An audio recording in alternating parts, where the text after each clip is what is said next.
Mi hijo Miguel me miró con esos ojos fríos que ya no reconozco y me dijo las palabras que jamás pensé escuchar en mi propia casa. Mañana mi hermosa esposa viene aquí, y ella te odia. Toma tus cosas y ese tu perro Pulguiento y vete al campo con tu hermana por un mes. Lo dijo como si fuera el dueño de todo, como si yo fuera una invitada indeseada en la casa que construí con el sudor de 40 años de trabajo. Como si fuera basura que se puede tirar cuando molesta. Yo solo lo miré en silencio. 72 años cargando este mundo sobre mis hombros y mi propio hijo me habla como si fuera una extraña. Toby, mi perro, estaba echado a mis pies y levantó la cabeza cuando escuchó su nombre. Pulguiento, dijo. Mi Toby, que me acompaña desde hace 8 años, desde que su padre murió y me quedé completamente sola en esta casa que ahora Miguel reclama como suya. No le respondí nada. ¿Qué podía decirle? Que esta casa la pagué yo trabajando doble turno en la fábrica textil mientras él estudiaba. Que cada dólar que invertí en sus estudios universitarios salió de mis manos agrietadas por el jabón industrial. Que cuando su padre se enfermó, yo vendí mis joyas para pagar los medicamentos mientras Miguel vivía su vida de estudiante sin preocupaciones. No le dije nada porque ya no sirve recordarle quién soy. Mi rutina diaria comenzaba a las 5 de la mañana. Toby me despertaba lamiéndome la mano con esa lealtad que los humanos ya no conocen. Preparaba mi café solo, sin azúcar, porque el médico me dijo que cuidara la diabetes. Me sentaba en la silla de mimbre del patio, esa que compré cuando Miguel cumplió 15 años y soñaba con que algún día se sentaría conmigo a contarme de sus novias, de sus planes, de sus miedos. Pero Miguel creció y se fue, y cuando regresó ya no era mi hijo. Era un extraño con mi apellido y mis ojos, pero con el corazón de hielo. Los domingos solía llamar a mi hermana Cecilia, que vive en el campo. Ella siempre me decía que fuera a visitarla, que la soledad me estaba matando lentamente. Pero yo me negaba porque esta casa es mi vida. Cada rincón tiene una historia. La cocina donde preparé miles de comidas para Miguel y su padre.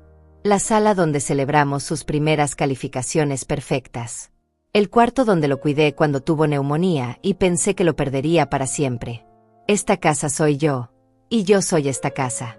Miguel llegaba de visita una vez al mes, siempre con prisa, siempre revisando su teléfono celular. Nunca se quedaba más de 1 hora. Nunca aceptaba mi comida. Decía que tenía que cuidarse, que su esposa Camila le había puesto una dieta especial. Camila. Una muchacha de 28 años que nunca me dirigió la palabra, que me mira como si fuera algo que se pegó en la suela de su zapato. La conocí solo una vez, el día de su boda, y desde entonces Miguel encontró todas las excusas del mundo para evitar traerla de nuevo. Y ahora me dice que ella me odia. Ni siquiera me conoce, pero me odia. Tal vez porque represento todo lo que ella no quiere ser. Una mujer que luchó, que se sacrificó, que envejeció dando todo por su familia. Ella quiere una vida fácil, sin estorbos del pasado, sin suegras que le recuerden las responsabilidades que vienen con el matrimonio. Quiere a Miguel para ella sola, sin la carga emocional que represento. Esa noche, después de que Miguel se fue sin despedirse, me quedé despierta acariciando la cabeza de Toby. Mi casa estaba en silencio, pero yo podía escuchar todos los recuerdos gritando desde las paredes. El llanto de Miguel cuando era bebé. Las risas cuando aprendió a caminar. Sus primeras palabras. Mamá. Esa fue su primera palabra, y ahora esa misma boca me ordena irme de mi propia casa porque su esposa me odia. Empecé a empacar lentamente. La ropa en una bolsa vieja de lona. Los medicamentos en una cajita de metal. La foto de mi esposo y yo el día de nuestra boda, cuando teníamos 20 años y creíamos que el amor lo conquistaba todo. ¡Qué ingenuos fuimos! El amor no conquista nada. Solo te hace vulnerable ante quienes supuestamente te aman más. Toby me siguió por toda la casa mientras empacaba. Sus ojos marrones me miraban con esa tristeza que solo los perros saben expresar. Él sabía que algo estaba mal. Los animales siempre saben. Tienen esa intuición que los humanos perdimos en el camino hacia la civilización. Preparé su comida extra y guardé sus juguetes favoritos en una bolsa aparte. Si íbamos a ser exiliados de nuestro propio hogar, al menos estaríamos juntos. La mañana llegó demasiado pronto. Miguel apareció temprano con su auto nuevo, ese que se compró con el dinero que yo le presté el año pasado para su negocio.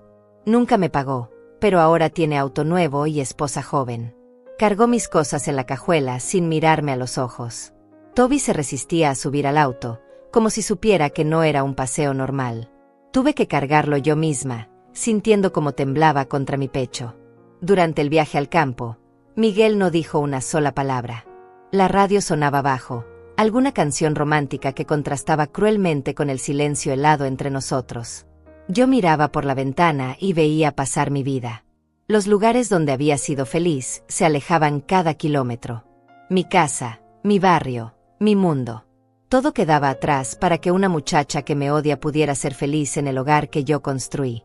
Cuando llegamos a casa de mi hermana Cecilia en el campo, Miguel ni siquiera bajó del auto para saludarla. Solo abrió la cajuela, dejó mis cosas en el suelo polvoriento y se fue sin despedirse. Ni un abrazo, ni un beso en la frente como hacía cuando era niño. Nada. Solo el sonido de su auto alejándose por el camino de tierra mientras Toby y yo nos quedamos ahí parados, como refugiados de guerra en nuestra propia familia. Cecilia me abrazó sin hacer preguntas. Ella conocía a Miguel desde que nació, lo había visto crecer, lo había querido como a un hijo propio porque nunca pudo tener hijos. Pero también había visto cómo cambió cuando se casó, cómo se volvió frío y calculador. Me ayudó a cargar mis cosas y preparó café mientras yo me sentaba en su cocina rústica, sintiendo el peso de 45 años de maternidad aplastándome el pecho. Las primeras noches en casa de Cecilia no pude dormir. Cada ruido me despertaba porque no era mi casa, no eran mis sonidos familiares. Toby tampoco dormía bien. Se quedaba despierto junto a la ventana, como esperando que alguien viniera por nosotros. Como esperando que Miguel regresara a disculparse y nos llevara de vuelta a casa. Pero los días pasaban y el teléfono no sonaba. Durante esas largas noches de insomnio, los recuerdos llegaban como oleadas de dolor. Recordaba cuando Miguel tenía 5 años y se enfermó de fiebre alta. Yo no tenía dinero para llevarlo al hospital privado, así que esperé 8 horas en la sala de emergencias del hospital público, cargándolo en mis brazos mientras deliraba. Vendí mi anillo de compromiso para pagar los medicamentos. $200 que necesitaba desesperadamente para que mi hijo viviera. Recordaba las noches que me quedé despierta cosiendo ropa ajena para ganar dinero extra. Mis ojos se cansaban bajo la luz amarilla de la lámpara vieja, pero seguía cosiendo porque Miguel necesitaba uniformes nuevos para la escuela. Los otros niños se burlaban de su ropa remendada, y yo no podía permitir que mi hijo sufriera esa humillación. Trabajé hasta que mis dedos sangraron, literalmente, para que él tuviera lo mejor que yo podía darle. Cuando Miguel cumplió 18 años, quería estudiar ingeniería en la universidad privada más cara de la ciudad. Yo ganaba $300 al mes en la fábrica textil, trabajando de sol a sol. La mensualidad de la universidad costaba $500. Matemáticamente imposible, pero yo encontré la manera. Trabajé turnos dobles, vendí mi televisor, mi radio, mis pocos muebles buenos. Comía una sola vez al día para que él pudiera estudiar sin preocupaciones. Su padre, mi esposo querido, murió cuando Miguel estaba en 3er año de universidad. Un infarto fulminante a los 52 años.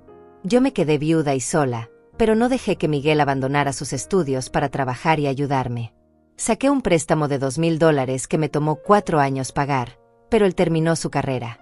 Se graduó con honores y yo estuve ahí en primera fila, llorando de orgullo mientras él recibía su diploma. Después de graduarse, Miguel consiguió un buen trabajo en una empresa constructora.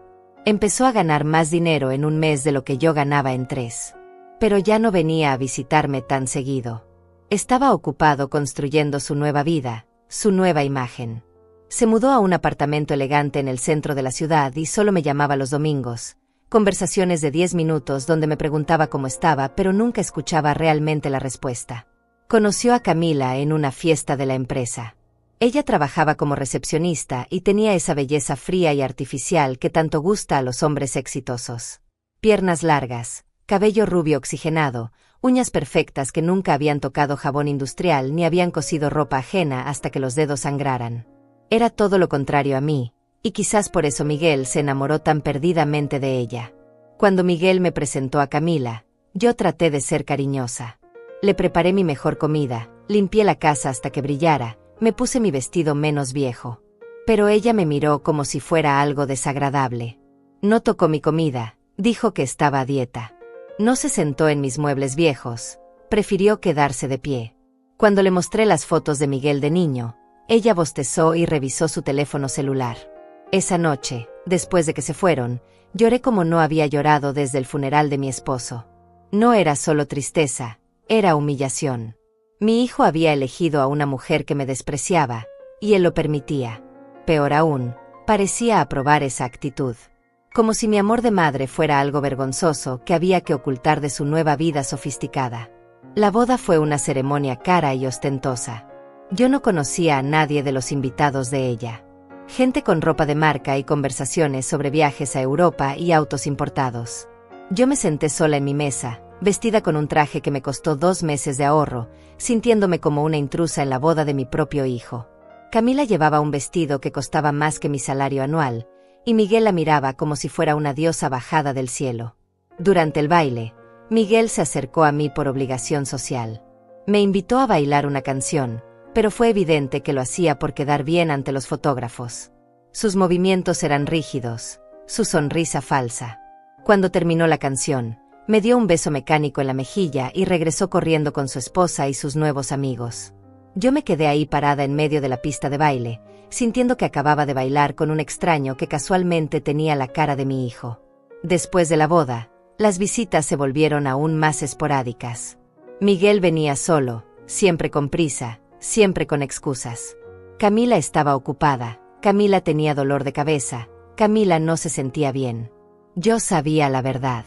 Camila había puesto una condición, ella o yo. Y Miguel había elegido. Sin dudarlo, sin pelear, sin defender a la mujer que había sacrificado su vida entera por él. Aquí en casa de Cecilia, rodeada de estos recuerdos que me asfixian, empiezo a entender algo que debería haber entendido hace años. Mi hijo no es la víctima de una mujer manipuladora. Miguel es exactamente quien quiere ser. Un hombre que puede descartar a su madre como se descarta un periódico viejo cuando ya no sirve. Un hombre que puede mirarme a los ojos y llamar pulguiento al perro que me consuela en mi soledad. Las lágrimas que no derramé frente a la hora bajan por mis mejillas arrugadas mientras acaricio a Toby. Mi hermana Cecilia me observa desde la cocina, pero respeta mi dolor en silencio. Ella también entiende lo que yo estoy empezando a entender. Que el niño que crié con tanto amor ya no existe. En su lugar hay un hombre que me ve como un obstáculo para su felicidad perfecta. Al 5.º día en casa de Cecilia, mi teléfono sonó. Era Miguel. Su voz tenía un tono extraño, más suave de lo normal, como cuando era niño y había hecho algo malo pero quería evitar el castigo. Mamá, dijo, y esa palabra sonó falsa en su boca después de días de silencio. Camila y yo hemos estado pensando, y queremos invitarte a unas vacaciones especiales. Un mes completo en un lugar hermoso, con todo pagado, para que descanses y te diviertas. Unas vacaciones. La palabra me sonó extraña. Yo nunca había tenido vacaciones en mi vida. Cuando trabajaba en la fábrica textil, usaba mis días libres para trabajos extra. Cuando Miguel era pequeño, mis vacaciones eran llevarlo al parque los domingos. Cuando su padre estaba enfermo, mis vacaciones eran las noches que pasaba despierta cuidándolo. Ahora, de repente, mi hijo quería regalarme vacaciones. Algo no cuadraba. Te vamos a mandar dinero para que compres ropa nueva, continuó Miguel. $500 para que te veas hermosa. Conocerás gente de tu edad, harás actividades, tendrás todo lo que necesites. Es nuestro regalo para ti, porque sabemos que te lo mereces. Su voz sonaba ensayada, como si estuviera leyendo un guión escrito por alguien más. Probablemente por Camila. Cecilia estaba sentada frente a mí, escuchando la conversación. Sus ojos me miraban con esa expresión que ponía cuando éramos niñas y alguien nos ofrecía dulces gratis. Desconfianza instintiva. Ella conocía a Miguel desde que nació, había visto cómo podía ser encantador cuando necesitaba algo. Pero esta generosidad repentina después de haberme echado de mi casa como a un perro era demasiado sospechosa. ¿Dónde son esas vacaciones?, le pregunté. Un lugar precioso en las montañas, respondió rápidamente. Muy tranquilo, con jardines, actividades para personas de la tercera edad. Te va a encantar, mamá. Tendrás tu propia habitación, comida incluida, todo muy cómodo. Solo tienes que decir que sí y nosotros nos encargamos de todo. La palabra nosotros me molestó. Camila y él, tomando decisiones sobre mi vida como si fuera una niña incapaz de cuidar de sí misma. Le dije que lo pensaría. Miguel insistió, su voz volviéndose más ansiosa. Mamá, es una oportunidad única. Solo por un mes. Cuando regreses, ya habremos arreglado algunas cosas en la casa para que estés más cómoda. ¿Qué cosas?, le pregunté, pero él cambió de tema rápidamente. Habló de lo bien que me haría el aire de montaña, de lo feliz que estaría rodeada de gente de mi edad, de lo orgulloso que se sentiría de darme ese regalo. Después de colgar, Cecilia y yo nos quedamos en silencio. Ella preparó más café y se sentó a mi lado. Aurea, me dijo con esa voz suave que usaba cuando quería decirme algo importante, ese muchacho está tramando algo. Los hijos no regalan vacaciones caras a las madres que acaban de echar de sus casas. No tiene sentido. Sus palabras confirmaban lo que mi instinto ya me gritaba, pero yo no quería escuchar. Esa noche, mientras Cecilia dormía, me quedé despierta pensando. Caminé hasta la ventana de la cocina y miré las estrellas que aquí en el campo se ven más brillantes que en la ciudad. Toby se acercó y apoyó su cabeza en mi pierna. Sus ojos me miraban con esa lealtad incondicional que solo los animales saben dar. Al menos él no me traicionaría nunca por una mujer más joven. Al día siguiente, Miguel volvió a llamar. Esta vez su tono era más urgente. Mamá, necesito una respuesta. El lugar es muy solicitado y si no confirmo hoy, perdemos la reserva. $500 para ropa nueva, todos los gastos pagados, un mes de descanso total. ¿Qué más puedes pedir? Era como si estuviera vendiendo algo, y supongo que lo estaba. Me estaba vendiendo mi propia desaparición de su vida. Cecilia me hizo señas desde la cocina. Había estado escuchando desde la extensión del teléfono de su cuarto. Cuando colgué, me contó lo que había oído. Miguel había hecho otra llamada antes de hablar conmigo. Estaba hablando con alguien sobre papeles, sobre firmas, sobre hacer las cosas rápido antes de que yo regresara. Su voz era diferente en esa conversación, más fría, más calculadora. No era el hijo cariñoso que me ofrecía vacaciones. Era un hombre de negocios cerrando un trato. Esa tarde, decidí llamarlo de vuelta. Acepto las vacaciones, le dije. Su alivio fue tan evidente que casi pude sentirlo a través del teléfono. Perfecto, mamá. Mañana te mando el dinero y pasado mañana paso por ti. Ya está todo arreglado. Tendrás el mejor mes de tu vida, ya verás. Colgó rápidamente, como si temiera que yo cambiara de opinión. Cecilia me miró con preocupación. ¿Estás segura de esto?, me preguntó. Yo no estaba segura de nada, pero había algo que necesitaba averiguar. Si Miguel estaba planeando algo, yo quería saberlo. Si había una trampa, yo quería verla venir. A los 72 años, había aprendido que a veces la única manera de descubrir la verdad es caminar directamente hacia el peligro. El dinero llegó al día siguiente, como había prometido. $500 en efectivo, más de lo que yo gastaba en ropa en 2 años. Fui al pueblo con Cecilia a comprar algunas cosas básicas. En la tienda, mientras me probaba un vestido sencillo, escuché a 2 señoras hablando sobre un lugar en las montañas donde llevaban a los ancianos. Un lugar bonito, decían, pero muy difícil salir de ahí una vez que entrabas. Solo rumores, pero los rumores en pueblos pequeños a veces contienen más verdad que los periódicos. Esa noche empaqué mi ropa nueva y mis pocas pertenencias. Toby me observaba desde su cama improvisada, y yo podía jurar que sabía que algo malo estaba por pasar. Los animales tienen esa intuición que los humanos perdemos cuando nos civilizamos demasiado. Preparé una bolsa pequeña con sus cosas también. Si íbamos a enfrentar lo que sea que Miguel tenía planeado, lo haríamos juntos. Miguel llegó puntual, como siempre que tenía algo importante que hacer. Esta vez no vino solo. Traía a un hombre que no conocía, alguien fornido y callado que se quedó esperando en el auto. Me presentó como su socio, pero no dio nombres. Cecilia salió a despedirme y abrazó a Miguel como lo había hecho 1000 veces cuando era niño. Cuida a tu madre, le dijo con esa autoridad de tía que había ganado a través de los años. Él asintió, pero sus ojos evitaban los de ella. Durante el viaje, Miguel estaba extrañamente conversador. Me hablaba de lo bien que me haría el descanso, de lo feliz que estaría Camila cuando supiera que yo estaba cómoda y contenta. Mencionó que mientras yo estuviera fuera, iban a hacer algunas reparaciones en la casa. Cosas necesarias que llevaban tiempo posponiendo. Le pregunté qué tipo de reparaciones, pero sus respuestas eran vagas. Cosas del techo, de la plomería, cosas que tomarían tiempo. El camino a las montañas era largo y serpenteante. Toby se mareó varias veces y tuve que pedirle a Miguel que parara para que el pobre animal pudiera recuperarse. Cada vez que parábamos, Miguel revisaba su reloj con impaciencia. Tenemos que llegar antes de las 5, decía. Es importante llegar a tiempo. ¿Por qué era tan importante la hora? Yo no lo sabía, pero algo en su urgencia me ponía cada vez más nerviosa. Cuando finalmente llegamos al lugar, entendí por qué Miguel había insistido tanto en que viniera. No era un hotel de vacaciones para ancianos. Era algo mucho más permanente, algo mucho más definitivo. Las puertas altas, las rejas discretas pero sólidas, el personal vestido de blanco que nos recibió con sonrisas profesionales pero frías. Miguel había encontrado la manera perfecta de deshacerse de mí sin ensuciarse las manos. Me había traído a un lugar del cual, según las señoras del pueblo, era muy difícil salir. El lugar se llamaba Residencia Montaña Dorada, y por fuera parecía un hotel de lujo para personas mayores. Jardines bien cuidados, fuentes de agua, senderos pavimentados y bancos de madera barnizada. Pero había algo en el ambiente que me erizaba la piel.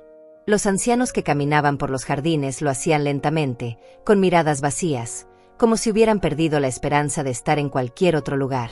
Sus familias los visitaban los domingos, si acaso, y el resto de la semana era una rutina silenciosa de medicamentos y televisión. Miguel me acompañó hasta la recepción, donde una mujer de mediana edad con sonrisa congelada nos esperaba con papeles preparados. Señora Correa, qué gusto tenerla con nosotros. Su hijo nos ha contado tanto de usted. Tenemos todo listo para su estadía. Solo necesitamos que firme algunos documentos de rutina para la administración. Los papeles estaban escritos en letra pequeña, términos médicos y legales que yo no entendía completamente, pero Miguel me urgía a firmar rápidamente. Son solo formalidades, mamá, me decía mientras señalaba dónde debía poner mi nombre. Procedimientos estándar para todos los huéspedes. Pero cuando intenté leer más detenidamente, él me distrajo hablando de lo hermosa que era mi habitación, de las actividades que podría hacer, de lo bien que me alimentarían. Su mano temblaba ligeramente cuando me entregaba la pluma, y ese temblor me confirmó lo que ya sospechaba. Esto no eran vacaciones. Esto era algo permanente. Mi habitación estaba en el segundo piso, pequeña pero cómoda, con vista a los jardines. Tenía una cama individual, un armario, una mesa pequeña y un baño privado. Parecía una habitación de hotel, excepto por un detalle que me heló la sangre: las ventanas no se abrían completamente. Solo una abertura pequeña en la parte superior, insuficiente para que una persona pudiera salir. Para ventilación, me explicó la recepcionista, por seguridad de nuestros residentes. Miguel me ayudó a desempacar mis pocas pertenencias con una eficiencia que me pareció sospechosa. Conocía exactamente dónde colocar cada cosa, como si hubiera estado en esa habitación antes. Cuando saqué la cama de Toby, él frunció el ceño. Mamá, no estoy seguro de que permitan mascotas aquí. Tendríamos que preguntar a la administración. Pero Toby viene conmigo, le dije firmemente. Fue la única vez durante todo el día que vi un destello de molestia real en sus ojos. La cena era a las 6 en punto en el comedor principal. Miguel se despidió antes de esa hora, alegando que tenía que regresar a la ciudad para el trabajo. Me dio un beso mecánico en la mejilla y me prometió que me llamaría todos los días. Pero había algo definitivo en su despedida, como si supiera que no me vería pronto. Como si este lugar fuera el final de nuestra relación, no un paréntesis temporal en nuestras vidas. En el comedor conocí a otros residentes. Estaba Mariana, una señora de 80 años cuyos hijos la habían internado después de que vendió su casa para pagar las deudas de juego de su nieto.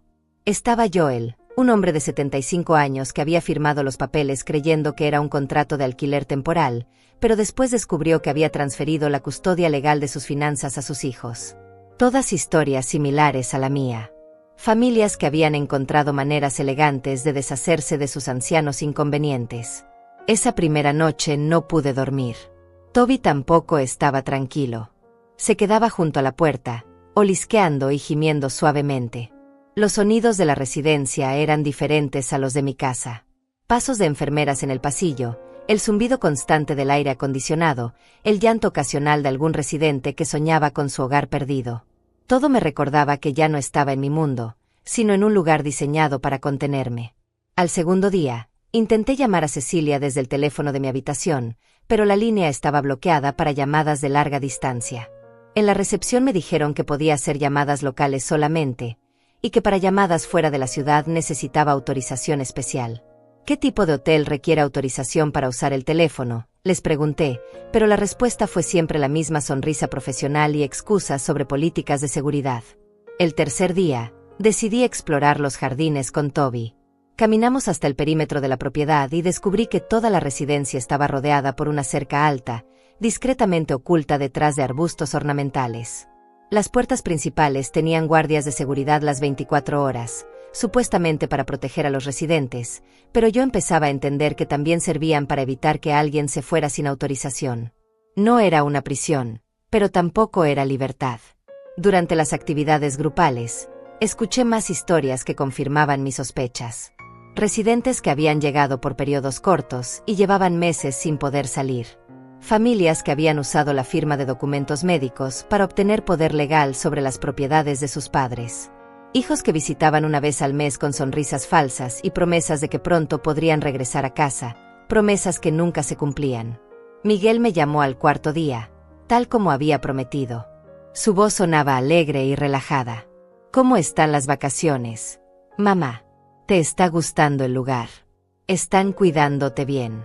Le dije que estaba bien, pero que extrañaba mi casa y quería saber cuándo podría regresar.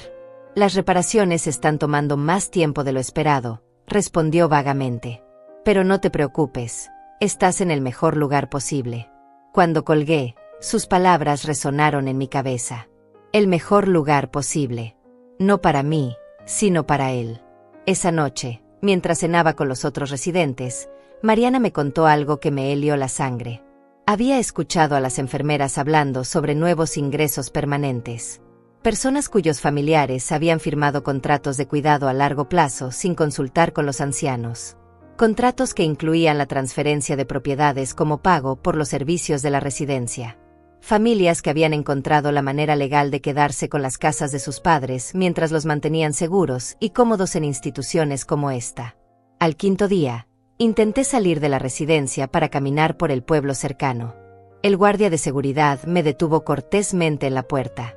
Señora Correa, necesita autorización de la administración para salidas. Son las reglas para todos los residentes.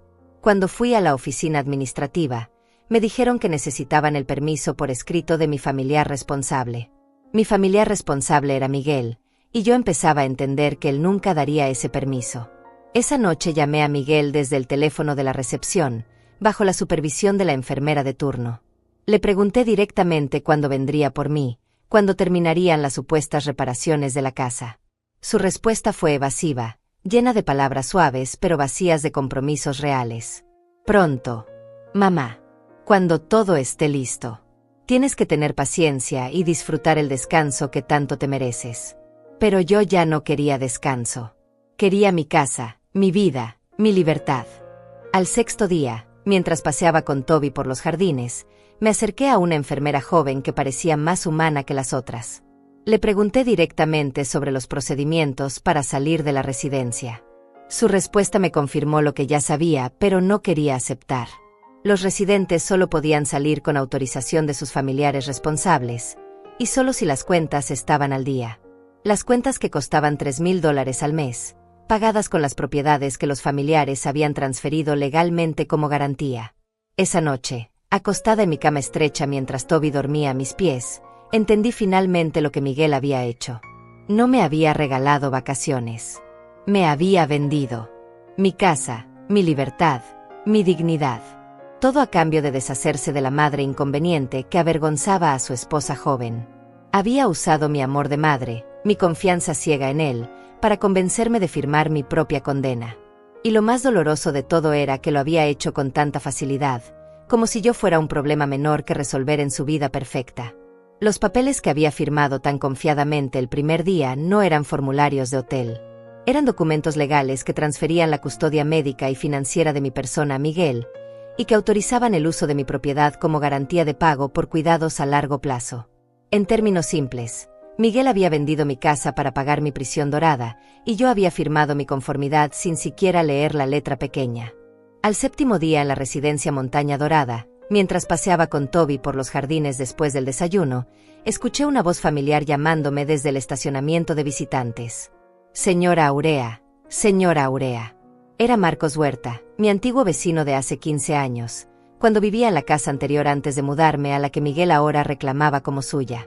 Marcos había envejecido, tenía más canas y arrugas, pero sus ojos seguían siendo los mismos ojos bondadosos del hombre al que yo había ayudado cuando más lo necesitaba. Marcos trabajaba ahora como conductor de una empresa de mensajería, y había venido a entregar unos documentos a la administración de la residencia. Cuando me vio, su cara se iluminó con una sonrisa genuina, la primera sonrisa real que veía en días.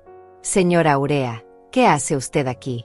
No me diga que está visitando a alguien. Le expliqué brevemente que estaba de vacaciones, pero él me conocía demasiado bien. Sus ojos se entristecieron cuando escuchó mis palabras vagas y poco convincentes. Sabía que algo andaba mal. Se sentó conmigo en una de las bancas del jardín y me contó cómo había sido su vida desde que nos perdimos el contacto. Después de que su esposa murió de cáncer hace 12 años, él había quedado solo con deudas médicas enormes. Los ahorros de toda una vida se habían evaporado en tratamientos que no funcionaron, y él había perdido su casa, su auto, todo. Había vivido en un cuarto alquilado, trabajando en lo que fuera para sobrevivir día a día. Pero usted me salvó la vida, señora Aurea, me dijo con los ojos húmedos.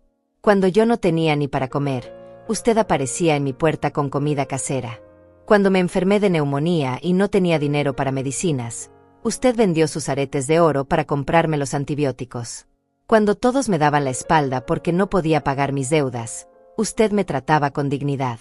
Me recordó esos días, y yo había olvidado casi por completo esos pequeños gestos de humanidad que para mí eran naturales, pero que para él habían significado la diferencia entre vivir y morir.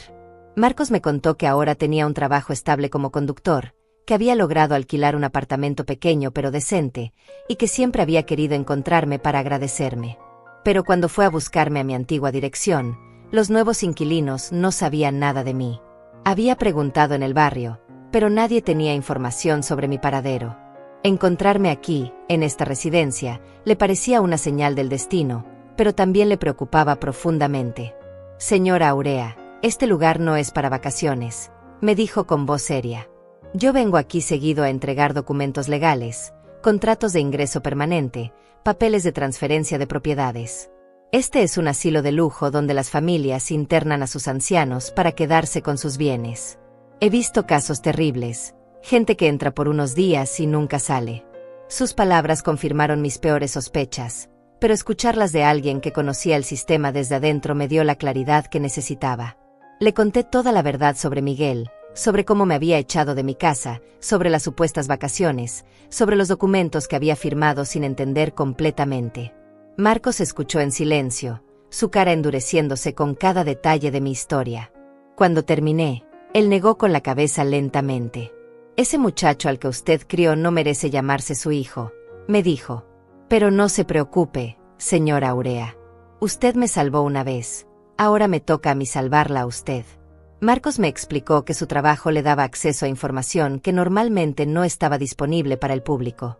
Como conductor de mensajería legal, había aprendido a reconocer documentos fraudulentos, contratos engañosos y esquemas diseñados para estafar a personas vulnerables. Me prometió que investigaría los papeles que Miguel había hecho firmar, que averiguaría exactamente qué había sucedido con mi casa y que buscaría manera de ayudarme a salir de esta situación. Al día siguiente, Marcos regresó con noticias que me partieron el corazón, pero también encendieron una llama de rabia en mi pecho que no había sentido en años. Había investigado los documentos relacionados con mi caso, y la verdad era peor de lo que había imaginado. Miguel había puesto mi casa en venta el mismo día que me dejó en la residencia. El anuncio ya estaba publicado en Internet por $450,000, una suma que representaba el trabajo de toda mi vida. Pero eso no era todo. Marcos había conseguido copias de los contratos que yo había firmado, y me mostró lo que realmente había aceptado sin saberlo. No era un acuerdo de vacaciones temporales. Era un contrato de cuidado permanente que le daba a Miguel poder legal completo sobre mis finanzas, mi propiedad y hasta mis decisiones médicas. Había firmado mi propia sentencia de prisión dorada, y Miguel había usado mi confianza ciega para conseguir mi firma en documentos que yo nunca habría aceptado si hubiera entendido su verdadero contenido. Lo más doloroso era descubrir que Miguel había estado planeando esto durante meses. Marcos había encontrado correos electrónicos entre Miguel y la administración de la residencia, fechados 3 meses antes de que él me echara de casa. Habían estado coordinando mi ingreso, calculando los costos, preparando los contratos. Todo mientras él venía a visitarme con su sonrisa falsa y sus conversaciones superficiales, sabiendo que ya había decidido deshacerse de mí. Marcos también había averiguado sobre Camila y su participación en el plan. Ella no solo conocía todos los detalles, sino que había sido la arquitecta intelectual de la operación. En sus propios mensajes de texto, que Marcos había conseguido a través de contactos en la empresa telefónica, ella se refería a mí como la vieja estorbo que había que quitar del camino para poder vivir en paz. Había calculado exactamente cuánto dinero ganarían vendiendo mi casa, y ya tenían planes para usar ese dinero en un viaje a Europa y mejoras a su apartamento. Pero Marcos tenía más información que cambiaría todo. Había descubierto que los contratos que yo firmé tenían irregularidades legales importantes. Miguel había falsificado mi firma en varios documentos adicionales, había mentido sobre mi estado mental en los reportes médicos, y había sobornado a un doctor para que certificara que yo tenía demencia incipiente y necesitaba cuidado institucional permanente. Todo estaba documentado en correos electrónicos que él pensaba que nadie más vería jamás. Señora Aurea, me dijo Marcos mientras me mostraba las copias de todos esos documentos, usted no solo tiene derecho a recuperar su libertad y su casa, también tiene derecho a ver a su hijo en la cárcel por fraude, falsificación de documentos y abuso de adulto mayor. Pero tenemos que actuar rápido, antes de que logren vender la propiedad y transferir el dinero a cuentas donde sea más difícil recuperarlo. Marcos había traído también el teléfono celular de su trabajo, y me permitió llamar a un abogado especializado en casos de abuso de ancianos.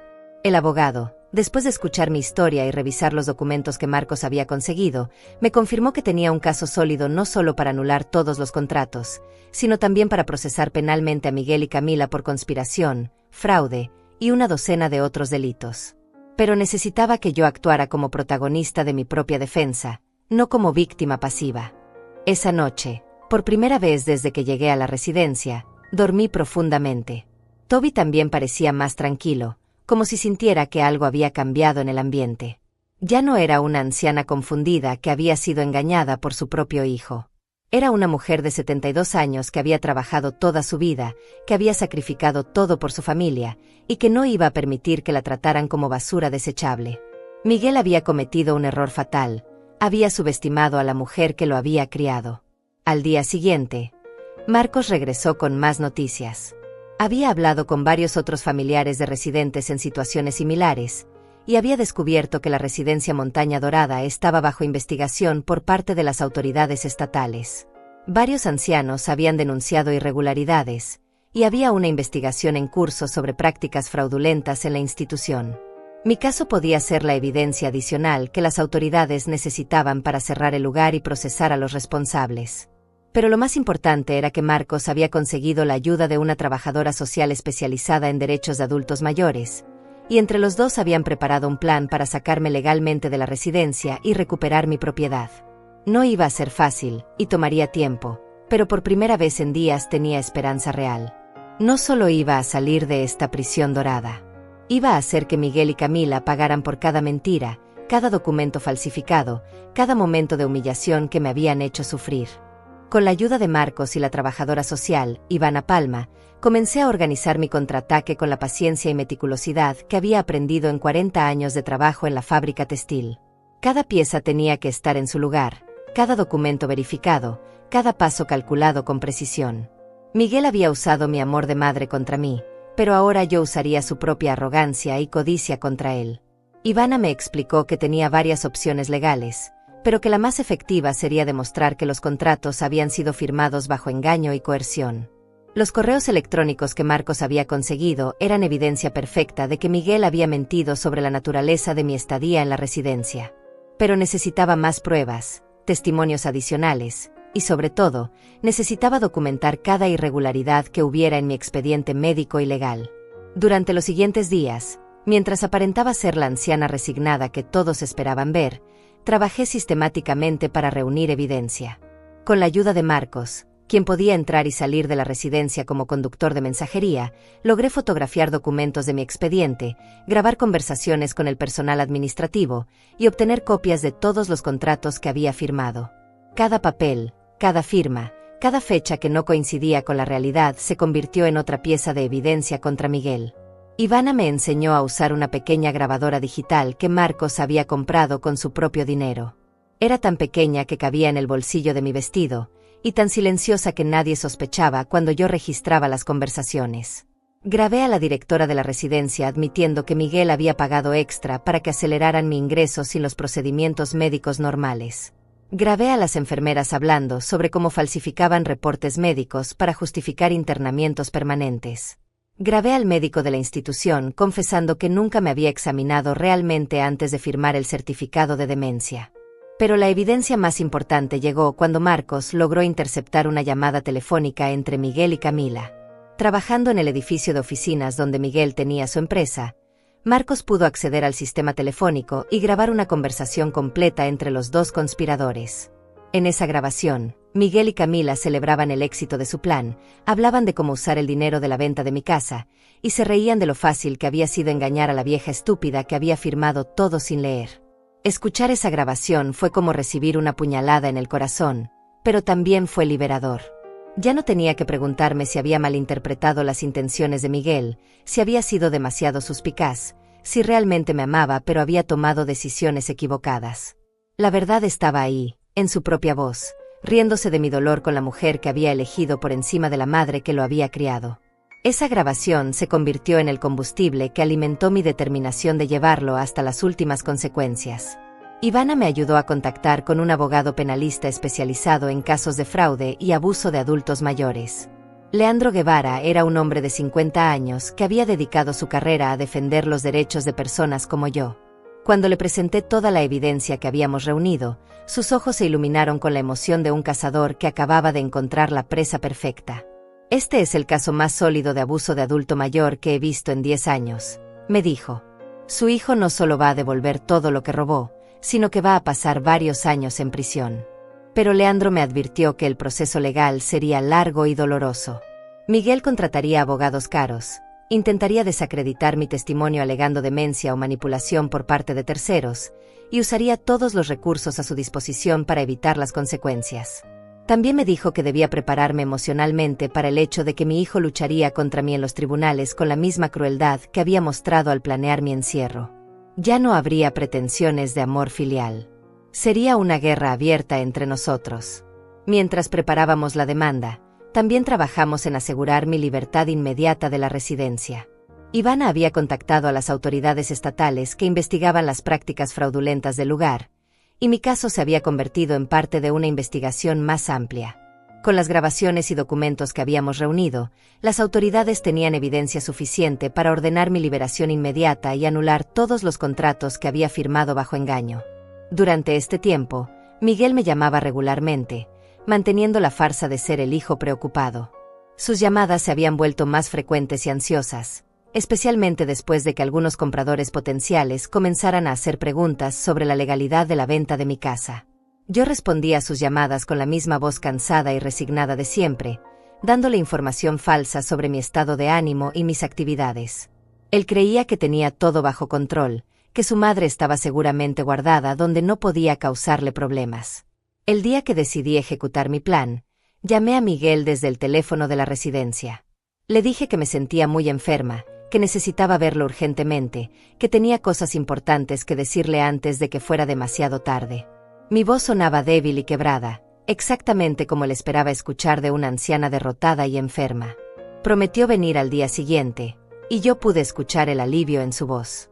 Probablemente pensaba que finalmente me había rendido completamente, que iba a pedirle perdón por ser una carga en su vida perfecta. Esa noche, Marcos trajo todas las copias de documentos que necesitaríamos para el proceso legal, organizadas en carpetas perfectamente etiquetadas. También trajo una maleta pequeña con mi ropa y las pocas pertenencias que quería conservar. Ivana había coordinado con las autoridades para que estuvieran presentes cuando Miguel llegara, no para arrestarlo inmediatamente, sino para presenciar oficialmente la anulación de los contratos y mi liberación de la residencia.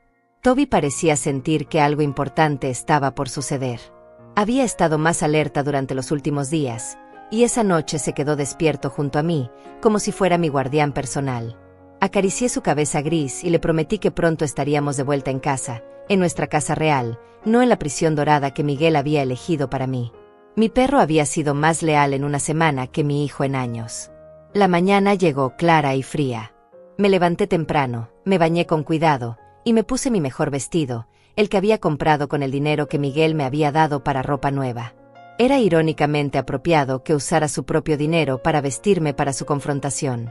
Desayuné tranquilamente en el comedor, observando a los otros residentes que seguían atrapados en sus rutinas de comidas programadas y actividades supervisadas. Pronto yo ya no estaría entre ellos.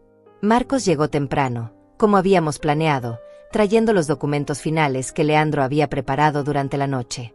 Ivana llegó poco después, acompañada por un investigador de la oficina del fiscal estatal y un oficial de policía que estaría presente como testigo oficial. Todos se posicionaron discretamente en la sala de visitas, esperando la llegada de Miguel. Yo me senté en mi silla habitual del jardín, con Toby a mis pies, aparentando ser la anciana enferma y derrotada que Miguel esperaba encontrar. Cuando vi el auto de Miguel entrando al estacionamiento, sentí una mezcla de tristeza y determinación que me sorprendió por su intensidad. Era la última vez que vería a mi hijo como la madre que había sacrificado todo por él. Después de hoy, él sería simplemente el hombre que había intentado robar mi vida y mi dignidad.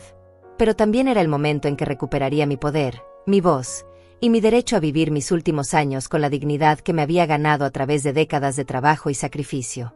Miguel caminó hacia mí con esa sonrisa falsa que había perfeccionado durante meses de engaño. Llevaba flores baratas, probablemente compradas en una gasolinera, y su expresión era la de alguien que viene a visitar a un pariente enfermo por obligación social. No tenía idea de que estaba caminando directamente hacia la trampa que yo había preparado con la misma meticulosidad que él había usado para planear mi encierro. «Hola mamá», me dijo con voz suave y condescendiente. «¿Cómo te sientes? Traje flores para animarte». Se sentó en la banca junto a mí, y por un momento vi al niño que había sido, al hijo que había amado incondicionalmente.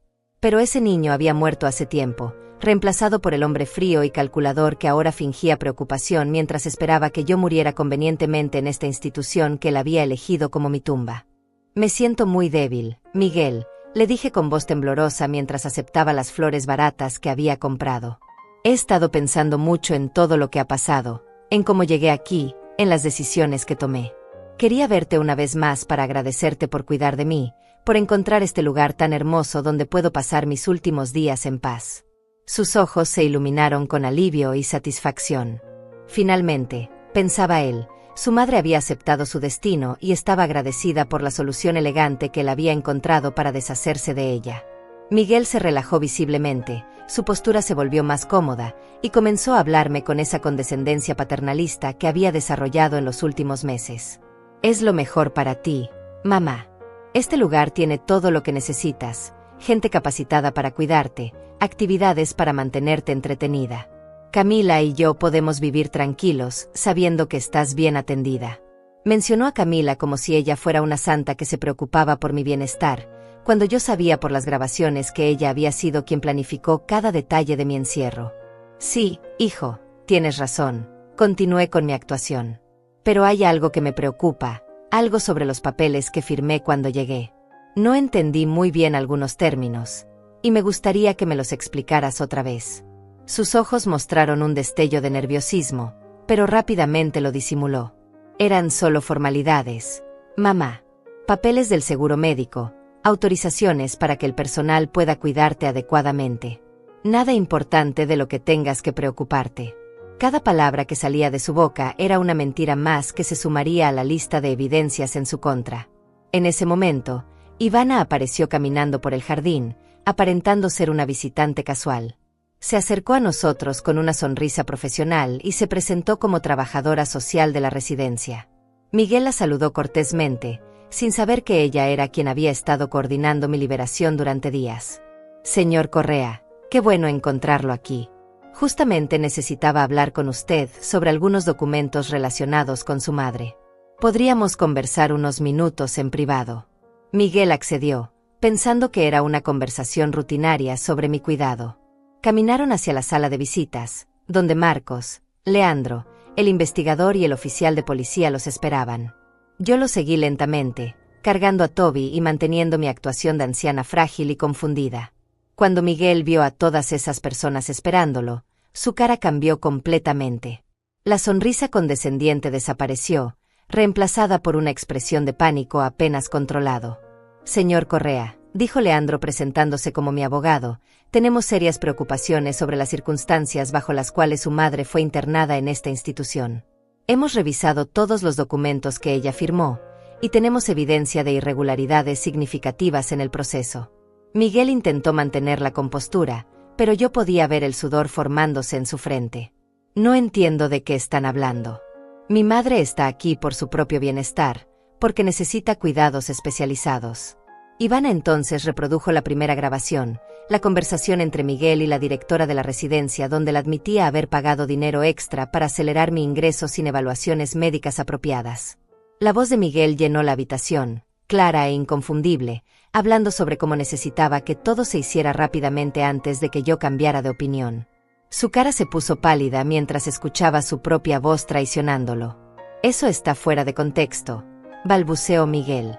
Yo solo quería asegurarme de que mi madre recibiera la mejor atención posible. Pero entonces Leandro reprodujo la segunda grabación, la conversación telefónica entre Miguel y Camila donde celebraban el éxito de su plan y se reían de lo fácil que había sido engañar a la vieja estúpida. Esta vez no había manera de malinterpretar o justificar sus palabras. Su propia voz lo condenaba sin posibilidad de escape. Miguel se puso de pie bruscamente, su cara roja de rabia y humillación. «Esto es una trampa», gritó. «Mi madre está claramente siendo manipulada por estas personas. Ella no está en condiciones mentales de tomar decisiones por sí misma. Está senil, necesita cuidados institucionales».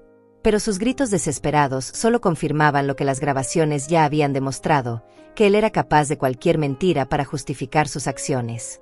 En ese momento, saqué la pequeña grabadora de mi bolsillo y la coloqué sobre la mesa. Durante toda nuestra conversación en el jardín, había estado registrando cada una de sus mentiras, cada una de sus justificaciones falsas. «Miguel», le dije con voz clara y firme, muy diferente a la voz temblorosa que había usado minutos antes, «acabas de mentir nuevamente. Dijiste que los papeles eran solo formalidades del seguro médico, cuando sabías perfectamente que eran contratos de internamiento permanente. Dijiste que esto era por mi bienestar, cuando tienes mi casa en venta desde el día que me trajiste aquí». Su cara mostró una mezcla de shock y terror cuando se dio cuenta de que yo había estado actuando todo el tiempo, que había grabado su visita, que no era la anciana confundida y manipulable que él había esperado encontrar. «Mamá», balbuceó, tratando de recuperar algo de control sobre la situación. «No entiendes lo que está pasando. Estas personas te están usando, te están llenando la cabeza de ideas falsas. Yo solo quiero lo mejor para ti». Leandro entonces le mostró las copias de todos los documentos fraudulentos que había firmado en mi nombre, los reportes médicos falsos que había comprado, los correos electrónicos donde coordinaba mi internamiento con meses de anticipación. «Señor Correa, esto va mucho más allá de una disputa familiar. Estamos hablando de fraude, falsificación de documentos, abuso de adulto mayor y conspiración. Su madre tiene derecho a procesar penalmente por todos estos delitos». Miguel intentó una estrategia diferente. Se arrodilló frente a mí, tomó mis manos, y con lágrimas fabricadas en los ojos me suplicó perdón. «Mamá, lo siento mucho. Cometí errores, pero lo hice porque te amo, porque quería protegerte. Podemos arreglar esto. Podemos resolver todo en familia sin involucrar a los tribunales.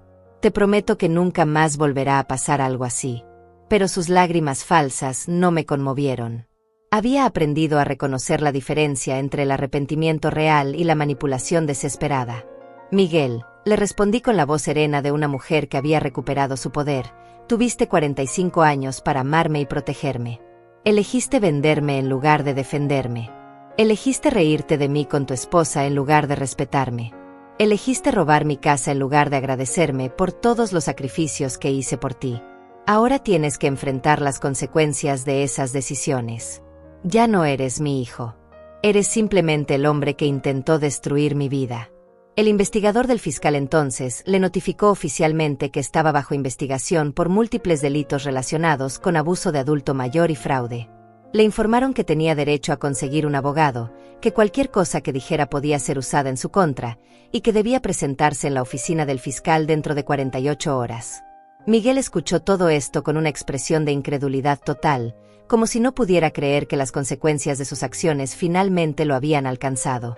Cuando intentó llamar a Camila desde su teléfono celular, Leandro le informó que ella también estaba siendo notificada simultáneamente en su lugar de trabajo. Un segundo equipo de investigadores estaba en ese momento presentándole los mismos cargos y la misma evidencia. La conspiración que habían planificado juntos ahora los arrastraría juntos hacia las consecuencias legales. No habría manera de que uno culpara al otro o de que escaparan de la responsabilidad compartida. Miguel salió de la residencia escoltado por el oficial de policía, no arrestado pero claramente humillado y derrotado. Antes de irse, me miró una última vez con una expresión que mezclaba odio, miedo y algo que podría haber sido arrepentimiento real. Pero ya era demasiado tarde para el arrepentimiento. Había cruzado líneas que no tenían vuelta atrás, había traicionado vínculos que no se podían reparar, había mostrado quién era realmente cuando pensaba que nadie estaba mirando. Esa tarde, mientras Marcos e Ivana me ayudaban a recoger mis cosas para salir definitivamente de la residencia Montaña Dorada, recibí una llamada de Camila. Su voz estaba quebrada por el llanto y la desesperación. «Señora Aurea, por favor, tiene que ayudarnos. Todo esto es un malentendido terrible. Miguel y yo la queremos mucho. Nunca quisimos hacerle daño. Podemos devolver todo, podemos arreglar la situación, pero por favor no nos manda a la cárcel. Tenemos toda la vida por delante». Le respondí con la misma frialdad que ella había mostrado hacia mí durante años. «Camila, tú me odias sin conocerme, ¿recuerdas?». Esas fueron las palabras exactas que Miguel me dijo. Me odiabas tanto que convenció a mi propio hijo de deshacerse de mí como si fuera basura. Ahora que necesitas mi compasión, descubres que también yo puedo odiar. La diferencia es que mi odio está justificado por tus acciones, mientras que el tuyo era solo crueldad gratuita hacia una anciana que nunca te hizo daño. Las siguientes semanas fueron como ver caer fichas de dominó una tras otra. Miguel y Camila habían construido su plan perfecto sobre cimientos de mentiras y documentos falsificados, pero cuando esos cimientos se desmoronaron, todo su mundo se vino abajo con una velocidad que hasta a mí me sorprendió. Leandro había presentado la demanda penal con toda la evidencia que habíamos reunido, y las autoridades actuaron con una eficiencia que reflejaba lo sólido de nuestro caso. La primera consecuencia llegó cuando el banco congeló inmediatamente la venta de mi casa. Los compradores potenciales, al enterarse de que la propiedad estaba bajo investigación por fraude, cancelaron sus ofertas y exigieron la devolución de los depósitos que habían entregado. Miguel se encontró no solo sin poder vender mi casa, sino también debiendo $25,000 en depósitos que ya había gastado en adelantos para su viaje europeo con Camila y en mejoras a su apartamento. El escándalo se expandió rápidamente por la comunidad donde Miguel trabajaba. Su empresa constructora, al enterarse de que uno de sus ingenieros estaba bajo investigación por fraude y abuso de adulto mayor, tomó la decisión de suspenderlo inmediatamente sin goce de sueldo mientras se resolvía el caso legal. En el mundo de la construcción, donde la confianza y la reputación son fundamentales, estar asociado con fraude significaba la muerte profesional. Ninguna empresa querría arriesgarse a contratar a alguien con esas acusaciones pendientes. Camila enfrentó consecuencias igualmente devastadoras en su trabajo como recepcionista en una firma de abogados. Cuando sus empleadores se enteraron de que estaba siendo investigada por conspiración para defraudar a una anciana, la despidieron inmediatamente. Los abogados no podían permitirse tener empleados bajo sospecha de actividades criminales, especialmente en casos que involucraban documentos fraudulentos y abuso de personas vulnerables. Su despido fue tan público y humillante como había sido su actitud despectiva hacia mí. La investigación también reveló que Miguel y Camila habían estado viviendo muy por encima de sus posibilidades, financiando su estilo de vida lujoso con préstamos que esperaban pagar con el dinero de la venta de mi casa. Cuando esa fuente de ingresos desapareció y ambos perdieron sus empleos, se encontraron en una espiral financiera descendente que no podían controlar. Sus tarjetas de crédito estaban al límite, debían 3 meses de renta de su apartamento caro, y los pagos de su auto nuevo estaban atrasados. Pero la humillación más grande llegó cuando los medios de comunicación locales se enteraron de la historia. Un periodista de investigación del periódico principal de la ciudad había estado siguiendo una serie de casos similares de abuso de adultos mayores, y mi caso se convirtió en el ejemplo perfecto de cómo familias aparentemente respetables podían traicionar a sus propios ancianos. El artículo se tituló «Cuando los hijos se convierten en depredadores, la escalofriante traición de una familia respetable». El artículo incluía fotografías de Miguel y Camila que el periodista había obtenido de sus redes sociales, donde aparecían sonrientes y elegantes en restaurantes caros y vacaciones costosas, mientras yo había estado comiendo una vez al día para pagar la universidad de Miguel. El contraste era devastadoramente claro: dos jóvenes codiciosos que habían decidido robar a la anciana que había hecho posible su educación y su estilo de vida. Los comentarios de los lectores fueron brutales e implacables. Miguel intentó desesperadamente controlar el daño mediático. Contrató a un abogado defensor usando dinero que pidió prestado a sus amigos, y ese abogado intentó presentar mi caso como una manipulación de trabajadores sociales inescrupulosos que habían convencido a una anciana senil de denunciar a su familia amorosa. Pero la estrategia se desmoronó cuando Leandro presentó públicamente las grabaciones donde Miguel y Camila se reían de mí y planificaban usar el dinero de mi casa para sus placeres personales. La familia de Camila, que inicialmente había respaldado su versión de los eventos, comenzó a distanciarse cuando escucharon las grabaciones y leyeron los documentos del caso. Sus propios padres, al darse cuenta de la crueldad que su hija había mostrado hacia una anciana inocente, expresaron públicamente su vergüenza y su apoyo hacia mi situación.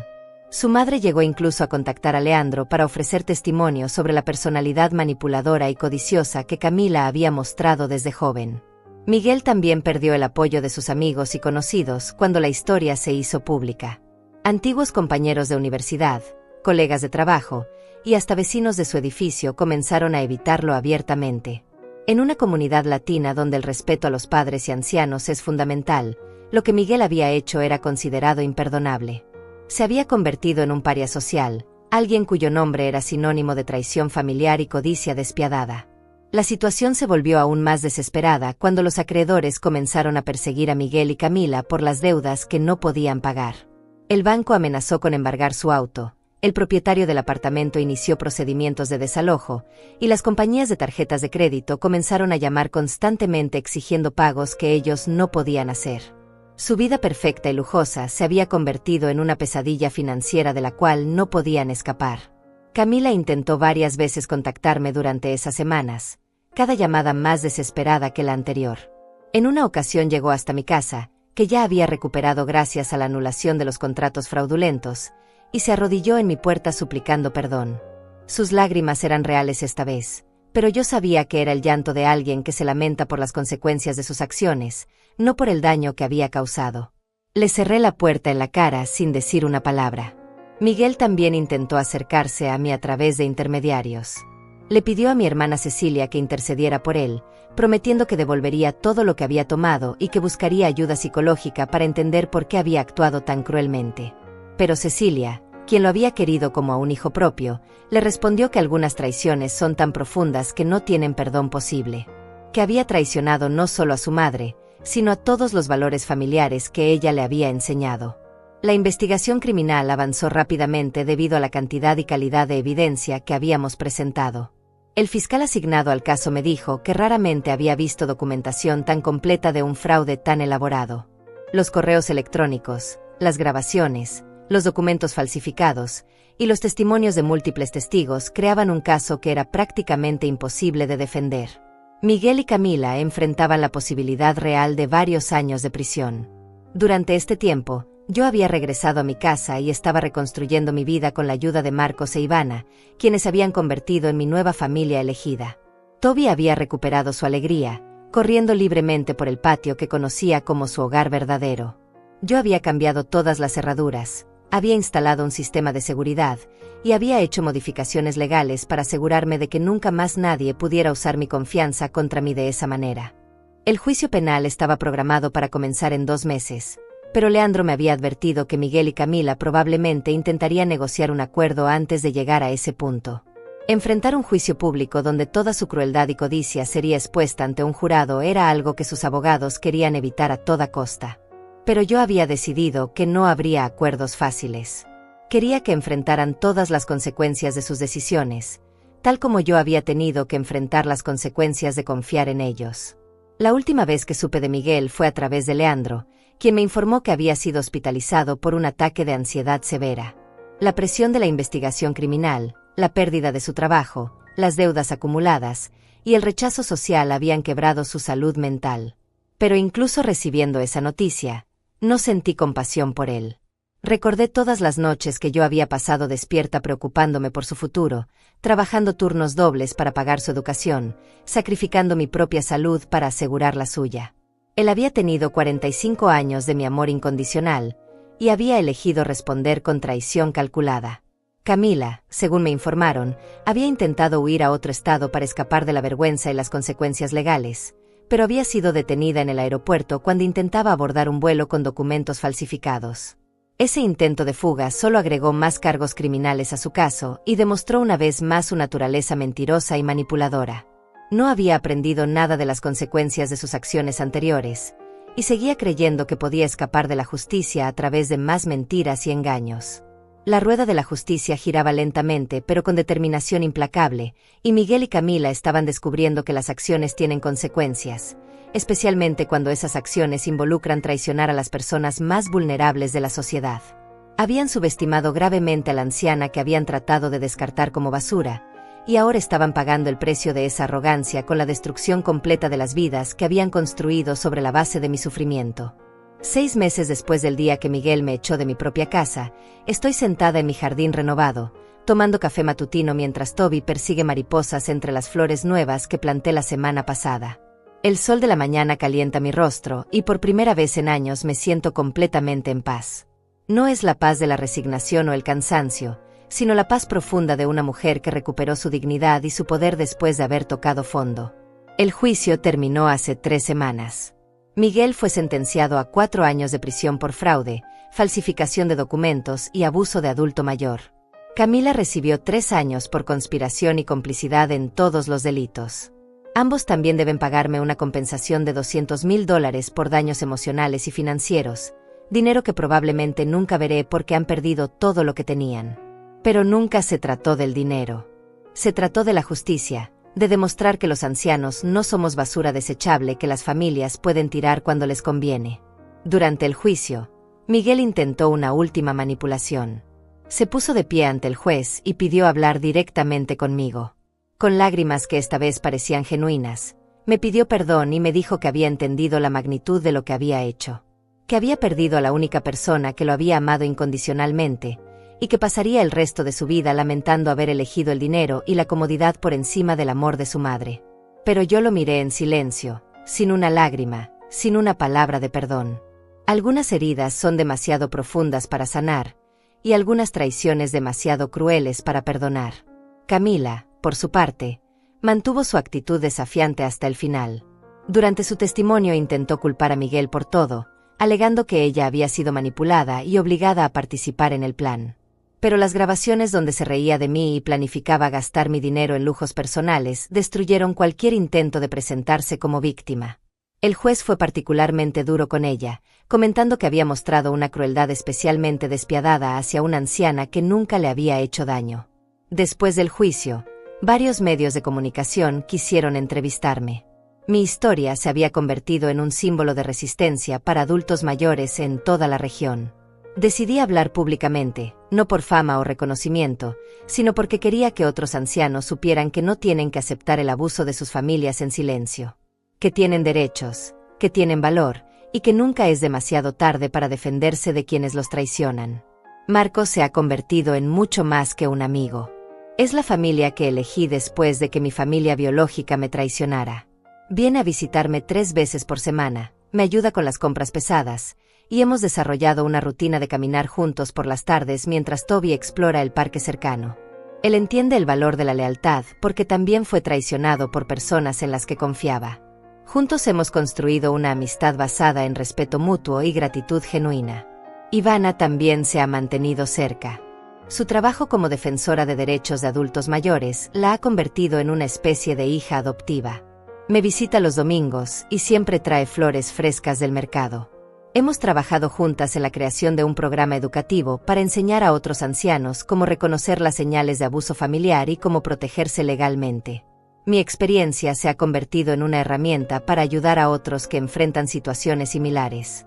He usado parte del dinero que recuperé de la anulación de los contratos fraudulentos para hacer mejoras a mi casa. Instalé una cerca nueva, pinté todas las habitaciones con colores alegres, y convertí el cuarto que había sido de Miguel en un pequeño estudio donde escribo mis memorias. Cada habitación ha sido purificada de los recuerdos dolorosos y llenada con nueva vida. Esta casa vuelve a ser un hogar, no un museo de traiciones pasadas. Mi salud ha mejorado notablemente desde que salí de la residencia.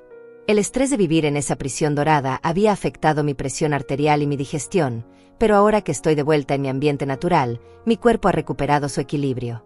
Cocino mis propias comidas, cuido mi pequeño jardín de vegetales, y mantengo una rutina de ejercicios ligeros que me hace sentir más fuerte y vital de lo que me había sentido en años.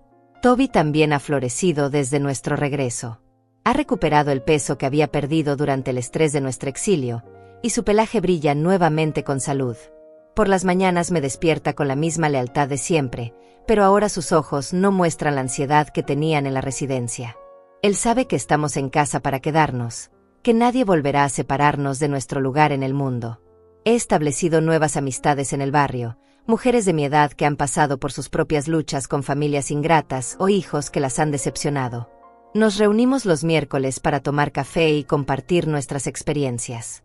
No somos un grupo de víctimas lamentándose, sino un círculo de guerreras que han luchado por sus derechos y han salido victoriosas.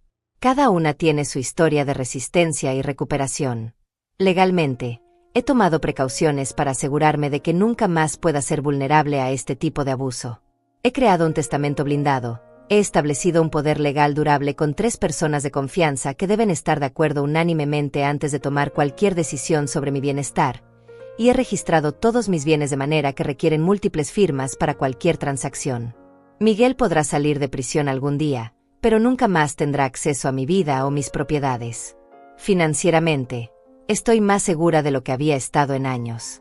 Además de recuperar mi casa libre de cualquier gravamen fraudulento, he recibido una compensación del Estado por la investigación de la residencia Montaña Dorada, que fue cerrada permanentemente después de que se descubrieron múltiples casos de abusos similares al mío. He invertido este dinero conservadoramente para asegurar mi independencia económica durante mis años restantes. A veces, en las noches tranquilas cuando estoy sentada en mi patio escuchando el sonido de Toby respirando pacíficamente a mis pies, reflexiono sobre todo lo que ha pasado. No siento tristeza por Miguel, aunque reconozco que una parte de mí siempre recordará al niño que fue antes de convertirse en el hombre que me traicionó. Siento pena por él, no porque esté en prisión, sino porque eligió destruir la única relación de amor incondicional que tenía en su vida por dinero y conveniencia social. He aprendido que el perdón no es algo que se le debe a quienes nos lastiman, sino algo que hacemos por nosotros mismos cuando estamos listos. Puede que algún día perdone a Miguel, no por él, sino por mi propia paz interior. Pero ese día no es hoy, y puede que nunca llegue. Y está bien así. Algunas traiciones son tan fundamentales que cambian para siempre la naturaleza de una relación, y reconocer esa realidad es tan válido como perdonar. Lo que más me enorgullece es que no permití que su traición me convirtiera en una víctima permanente. Podría haber aceptado mi destino en esa residencia, podría haber muerto allí sintiendo lástima de mí misma y lamentando la crueldad de mi hijo. En lugar de eso, elegí luchar. Elegí defender mi dignidad, reclamar mi poder, y demostrar que una mujer de 72 años puede ser tan feroz como cualquier guerrera cuando alguien intenta robar su vida. Mi historia se ha convertido en inspiración para otras mujeres de mi edad que enfrentan situaciones similares. Recibo cartas de ancianas de toda la región que me cuentan sus propias luchas con familias abusivas, y les respondo con consejos prácticos sobre recursos legales, organizaciones de apoyo y estrategias para protegerse. Mi dolor se ha transformado en propósito, mi experiencia en herramienta para ayudar a otros. Esta mañana, mientras escribo estas palabras finales en mi estudio renovado, puedo escuchar a Marcos llegando para nuestro paseo matutino. Toby ya está corriendo hacia la puerta, su cola moviéndose con la alegría de una nueva aventura. En una hora, Ivana llegará con los documentos para el nuevo programa educativo que estamos desarrollando. Mi día estará lleno de propósito, amistad verdadera y la satisfacción profunda de una vida recuperada. A todos los que han escuchado mi historia, Les digo esto, nunca es demasiado tarde para defenderse. Nunca es demasiado tarde para reclamar su dignidad. Nunca es demasiado tarde para demostrar que tienen valor, sin importar lo que otros puedan decir o hacer. La edad no nos convierte en víctimas automáticas. La familia biológica no tiene derecho automático a nuestro respeto si no se lo ha ganado con amor genuino y acciones consistentes. Si mi historia les ha conmovido, si han visto algo de ustedes mismos en mi experiencia, los invito a que compartan este relato con otros que puedan necesitar escucharlo. Dejen sus comentarios, díganme cómo mi historia los ha afectado, compartan sus propias experiencias de resistencia y recuperación. Juntos podemos crear una comunidad de apoyo para aquellos que enfrentan la traición de quienes se supone que los aman. Porque al final del día, la familia verdadera no está determinada por la sangre, sino por el amor, el respeto y la lealtad que se demuestran a través de acciones consistentes. Marcos, Ivana y hasta mi querido Toby han demostrado ser más familia para mí que el hijo que crié con tanto sacrificio. Y en esa familia elegida, he encontrado la paz y la felicidad que pensé que había perdido para siempre.